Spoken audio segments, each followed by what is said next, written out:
friends, welcome back to Pink's Kitchen Tamil.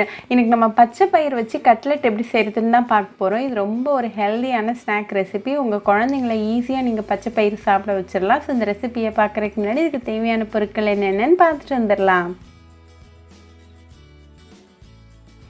ஒரு cup அளவுக்கு பச்சை பயிரை 5 மணி நேரம் தண்ணியில் ஊற வச்சுக்கோங்க. இப்போ தண்ணியெல்லாம் நீக்கிட்டு நல்லா வாஷ் பண்ணிவிட்டு ஒரு மிக்சர் ஜாரில் சேர்த்துருங்க. இது கூட 1 டீஸ்பூன் அளவுக்கு இஞ்சி பூண்டு பேஸ்ட், அப்புறமா 4 பச்சை மிளகாய் சேர்த்துக்கோங்க. இதனால் கொரகொரப்பாக அரைச்சி எடுத்துகிட்டு வந்துடலாம். அரைச்ச இந்த பேஸ்ட்டை ஒரு மிக்சிங் பவுலுக்கு மாற்றிடுங்க. இது கூட ஒரு 2 டேபிள் ஸ்பூன் அளவுக்கு கடலை மாவு, 2 டேபிள் ஸ்பூன் அளவுக்கு அரிசி மாவு, 1/2 டீஸ்பூன் உப்பு, 1/4 டீஸ்பூன் மஞ்சள் தூள், 1/2 டீஸ்பூன் அளவுக்கு மிளகாத்தூள், 1/4 டீஸ்பூன் ஜீரகத்தூள், 1 வெங்காயம் பொடிசாக கட் பண்ணது, 2 பச்சை மிளகாய் கட் பண்ணது, கொஞ்சமாக கருவேப்பிலை இலைகள் கட் பண்ணது, அப்புறமா கொஞ்சமாக கொத்தமல்லி இலைகள் கட் பண்ணது சேர்த்துக்கோங்க. எல்லா இன்க்ரீடியன்ஸும் நல்லா கலந்துருங்க.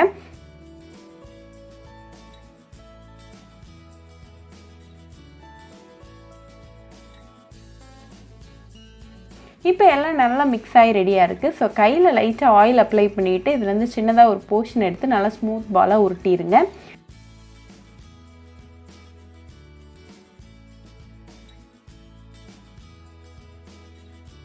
இதை லைட்டாக அந்த மாதிரி ப்ரெஸ் பண்ணி பேட்டி ஷேப் பண்ணிக்கோங்க. சைட்ஸ்லலாம் அந்த மாதிரி ஷேப் பண்ணி இதை ரெடியாக வச்சுக்கோங்க. இப்போ ஒரு சின்ன பவுலில் நான் ஒரு முட்டை எடுத்திருக்கேன். இதில் 1 பிஞ்ச் அளவுக்கு உப்பு சேர்த்துட்டு நல்லா பீட் பண்ணிடுங்க. இந்த பீட் பண்ண எக் அப்புறமா பிரெட் க்ரம்ஸ் ரெண்டையும் சைட் பை சைடு வச்சுக்கோங்க. இப்போ இந்த பேட்டியை எக்கில் டிப் பண்ணிவிட்டு இந்த பிரெட் க்ரம்ஸ்லாம் நல்லா கோட் பண்ணிக்கோங்க. நான் ஆல்ரெடி வீட்லேயே எப்படி பிரெட் க்ரம்ஸ் பண்ணுறதுன்னு ஒரு வீடியோ பண்ணியிருக்கேன். அதோட லிங்க்கை நான் டிஸ்கிரிப்ஷன் பாக்ஸில் கொடுக்குறேன், மறக்காமல் செக் பண்ணிக்கோங்க.